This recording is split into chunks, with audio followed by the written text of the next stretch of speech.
Bonjour et bienvenue dans ce nouvel épisode du podcast prophétique sur Ésaïe 18. Je suis très heureux de vous retrouver. Ce chapitre est déterminant et vous verrez pourquoi dans la suite. Mais commençons tout de suite par la lecture du chapitre 18. Let's go!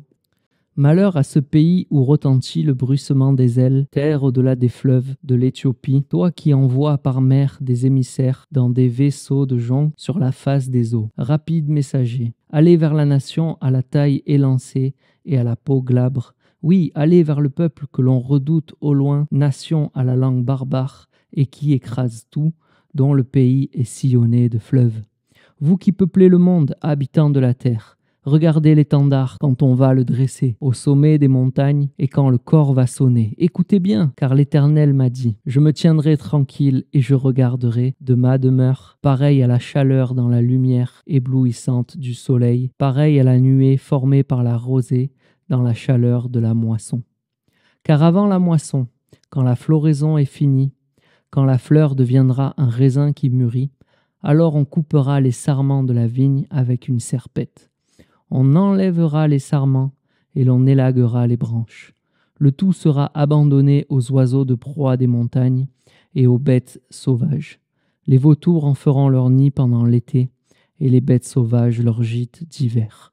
En ce temps-là, le Seigneur des armées célestes recevra des offrandes de la part de ce peuple à la taille élancée et à la peau glabre de la part de ce peuple que l'on redoute au loin. Nation à la langue barbare et qui écrase tout, dont le pays est sillonné de fleuves, dans le lieu où réside le Seigneur des armées célestes, au mont Sion. Amen. Amen pour ce chapitre 18. Il est court, mais il est très important. Ce chapitre contient une prophétie contre l'Éthiopie, Cush. Ésaïe parle d'un peuple puissant qui sera jugé par Dieu, mais qui finira par rendre hommage à l'Éternel. Le verset clé, en ce temps-là, des offrandes seront apportées à l'Éternel des armées par un peuple au teint bruni et à la haute taille, par un peuple redoutable depuis qu'il existe, nation puissante qui écrase tout, dont le pays est coupé par des fleuves. Ésaïe 18, verset 7. Tiraka, roi de Cush ou d'Éthiopie, est un pays montagneux au sud de l'Égypte. Il avait conquis l'Égypte et menacé d'entrer en conflit avec Sanchérib. Nous voyons ça en Ésaïe 37, 9. Il semble même qu'il avait envoyé des messagers jusqu'à Jérusalem pour proposer une alliance contre la Syrie. Mais Ésaïe leur dit de retourner dans leur pays, au verset 2 et 3, parce que Dieu va lui-même délivrer son peuple. Versets 4 et 6. À la suite de cette délivrance, les Éthiopiens viendront adorer à Jérusalem. Plus de 7 siècles plus tard, un eunuque, ministre de la reine d'Éthiopie, après être venu adorer à Jérusalem, a été emmené par les prophéties d'Ésaïe et le ministère de Philippe à la foi en Christ, au Messie, en Jésus. Nous voyons ça en Actes 8, 26 à 40. Est-ce qu'il y aurait eu pendant tous ces siècles une tradition qui aurait poussé certains Éthiopiens à venir adorer à Jérusalem ?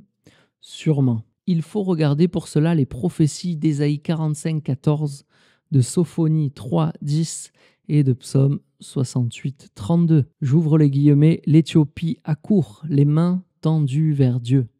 Les Éthiopiens sont devenus le premier peuple chrétien d'Afrique. D'autres passages prophétiques aussi ont annoncé que la destruction des ennemis du peuple de Dieu emmènera à la conversion des peuples lors de l'apparition du Messie. Mais le vrai focus que j'aimerais amener aujourd'hui est sur l'image de la vigne, versets 5 et 6. Car avant la moisson, quand la floraison est finie, quand la fleur deviendra un raisin qui mûrit, alors on coupera les sarments de la vigne avec une serpette. On enlèvera les sarments et on élaguera les branches. Le tout sera abandonné aux oiseaux de proie des montagnes et aux bêtes sauvages. Les vautours en feront leur nid pendant l'été et les bêtes sauvages leur gîte l'hiver. Ici, il est extrêmement important de s'attacher à l'image de la vigne. Dans la Bible, l'image de la vigne revient sans cesse et elle est porteur d'un message si profond que j'aimerais aujourd'hui lever le voile un petit peu sur ce mystère. Je ne vais pas ici vous expliquer tout ce que l'on peut en tirer, ni toutes les conclusions qui sont sous nos yeux. Il vous reste, avec sagesse, intelligence, discernement, grâce à l'Esprit de Dieu, d'en tirer vous-même les conclusions, puisque le but ici de cette chaîne aussi n'est pas de vous prémâcher toutes les prophéties, mais que vous appreniez à voir et à entendre à travers elles. Donc let's go pour un petit zoom sur le cycle de la vigne. Je lis en janvier. Ce temps consiste à couper une partie des sarments pour en limiter leur croissance, guider les branches de la vigne et pouvoir récolter plus tard des raisins. Le mois de février correspond, selon les régions et la taille du vignoble, au début ou à la fin de la taille. Par la suite, cette taille va donner lieu au sarmentage. Les vignerons ayant fait tomber dans les rangs de vignes de nombreux sarments, ils vont les rassembler en bout de rangée, puis les éliminer en les brûlant. En mars, la taille de la vigne combinée à une légère hausse des températures va entraîner une reprise des racines et une montée de sève correspondant à la phase des pleurs. La vigne va passer par une phase de débourrement. Cela signifie que les écailles protectrices qui recouvrent le bourgeon vont s'écarter, laissant ainsi apparaître la bourre. Ce seront les futures feuilles de vigne de votre plant. Les professionnels de la vigne vont procéder au calage ou attachage des pieds. On vérifie que chaque cep est implanté sans risque de se toucher avec les intempéries. Puis au carassonnage ou au sécaillage afin de retendre les fils de fer et de remplacer les piquets de vigne abîmés pendant l'hiver. En avril, au cours de ce mois, avec une hausse des températures progressives, la vigne va sortir de sa phase de repos et entrer dans sa phase herbacée, avec la période de croissance qui durera de nombreux mois au printemps et en été. Le labourage des terres va ramener le surplus de terre autour des ceps vers le milieu de la rangée. De plus, cela va éliminer l'herbe qui viendrait concurrencer la vigne et aérer le sol, favorisant ainsi l'activité biologique et la pénétration de l'eau. Par la suite, le palissage de la vigne va favoriser la photosynthèse. Cela signifie que les sarments, devenus flexibles, seront accompagnés et guidés pendant leur croissance. Les vignerons vont ainsi les attacher, voire même coincer, entre des rangées de fils de fer. En mai, la phase de croissance va continuer. Plus globalement, vous pourrez voir que l'intégralité de vos pieds de vigne dans votre jardin ou dans le vignoble continue de grandir et vous les verrez changer d'apparence au fil des semaines. Juin, avec l'approche des belles températures, les feuilles se développent et s'étalent. Les baies de raisin commencent peu à peu à se dessiner. Les fleurs apparaissent, les grappes s'épanouissent et relâchent un léger parfum. Cette étape de floraison avec une météo adéquate dure une dizaine de jours et va donner lieu à la fécondation. En s'ouvrant, la fleur va permettre au pollen d'être transporté par le vent vers d'autres fleurs. En juillet, votre vigne va entamer la phase de nouaison. Les fleurs ayant été fécondées, elles vont se transformer en grains de raisin et former une petite baie. C'est la dernière ligne droite avant la récolte.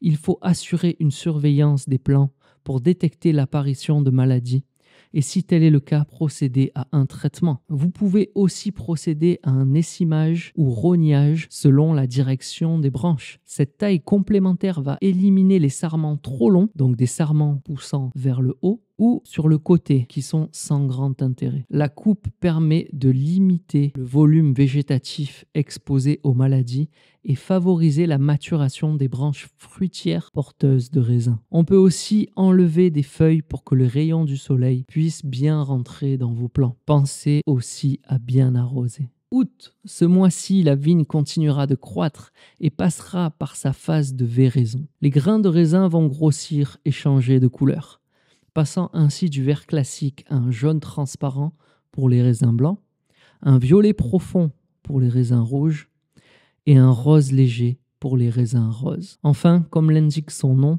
l'ahoutement intervient également en ce mois d'août. Les jeunes rameaux vont changer de couleur pour tourner vers le brun. Le bois va durcir et de cette façon, le rameau va se transformer en sarment. À ce moment-là, les sarments vont également accumuler des réserves pour leur permettre de résister aux gelées de l'hiver. Les travaux du sol sont à l'arrêt pour ne pas mettre en péril la récolte, mais les vignerons réalisent des entretiens complémentaires. On assiste également à la période de récolte des raisins, grappe par grappe à l'aide d'un sécateur. Il va désormais falloir récolter le fruit de son travail afin de pouvoir déguster ces excellents raisins. Naturellement, la récolte de variétés précoces aura débuté plus tôt et celle des cépages tardifs pourra intervenir le mois suivant. En septembre, après la phase de véraison, vos grappes de raisins vont finaliser leur croissance en rentrant dans l'étape de maturation. Les raisins vont ainsi prendre leur forme et taille définitive, mais aussi leur couleur finale, que ce soit vert, bleu, rouge, noir, selon la variété que vous avez. C'est la période tant attendue. Les vignerons peuvent enfin débuter leur vendange et déterminer la meilleure période. Récoltés trop tôt, les raisins n'auront pas atteint leur pleine teneur en sucre. Et à contrario, récoltés trop tard, ils auront perdu une part de leur acidité. Mais ce qui nous intéresse, c'est que finalement, ce raisin sera transformé en excellent vin et il pourra être dégusté lors de noces, par exemple. En octobre, après ce merveilleux cycle de croissance et de production, la vigne va entrer dans une phase de dormance.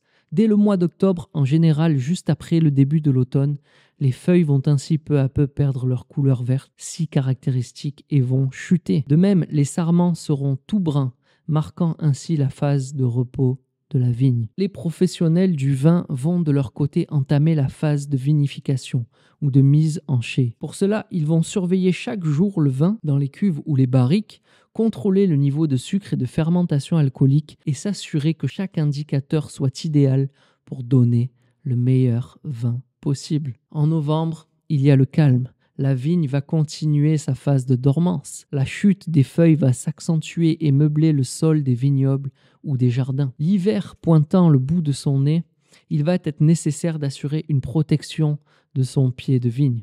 Pour cela, plusieurs techniques existent. L'une des plus importantes est de recouvrir le pied de terre afin de le garder au chaud. En complément, il est possible de procéder au paillage, permettant ainsi d'ajouter une couche de protection supplémentaire, offrant quelques degrés supplémentaires au pied pour survivre au dur hiver qui arrive. D'un point de vue d'activité, encore une fois, rien de grandiose va se passer en ce mois de décembre, puisque la vigne va continuer sa phase de repos hivernal en attendant la nouvelle année et une prochaine phase de croissance. Seuls subsisteront pour vous les souvenirs de sa croissance précédente, et pourquoi pas des restes de raisins frais, secs ou transformés en un excellent jus de raisin ou vin de table. Pour les régions les plus chaudes, la taille de la vigne peut déjà débuter. Il est par contre très risqué de débuter cette taille trop tôt dans de nombreuses régions car un gros coup de froid pourrait tuer vos plants. Vous vous demandez si tout cela a un quelconque lien avec les prophéties et ce que nous venons de lire. Laissez-moi vous dire qu'il n'y a rien de plus important que d'analyser la nature, d'observer et de comprendre, car le Créateur a créé la nature et l'a faite vivre sous nos yeux pour une bonne raison. Et en observant la nature et sa création, nous pouvons en tirer des enseignements précieux. Je veux juste vous laisser avec ce texte de Jean 15 et vous laisser méditer et réfléchir là-dessus. Jésus dit « Je suis le vrai cep et mon Père est le vigneron. Tout sarment qui est en moi et qui ne porte pas de fruit, il le retranche. Et tout sarment qui porte du fruit, il l'émonde afin qu'il porte encore plus de fruits. Déjà, vous êtes purs à cause de la parole que je vous ai annoncée. Demeurez en moi et je demeurerai en vous. Comme le sarment ne peut lui-même porter du fruit s'il ne demeure attaché au cep, ainsi vous ne le pouvez non plus si vous ne demeurez en moi. Je suis le cep, vous êtes les sarments. Celui qui demeure en moi et en qui je demeure porte beaucoup de fruits. Car sans moi, vous ne pouvez rien faire. Si quelqu'un ne demeure pas en moi, il est jeté dehors, comme le sarment, et il sèche. Puis on ramasse les sarments et on les jette au feu, et ils brûlent. Si vous demeurez en moi et que mes paroles demeurent en vous, demandez ce que vous voudrez et cela vous sera accordé. Si vous portez beaucoup de fruits, c'est ainsi que mon Père sera glorifié et que vous serez mes disciples. Comme le Père m'a aimé, je vous ai aussi aimé. Demeurez dans mon amour. Si vous gardez mes commandements, vous demeurez dans mon amour. De même que j'ai gardé les commandements de mon Père et que je demeure dans son amour. Je vous ai dit ces choses afin que ma joie soit en vous et que votre joie soit parfaite. Excellente méditation. Je vous dis à très bientôt pour le prochain chapitre d'Ésaïe 19. Ciao, bye.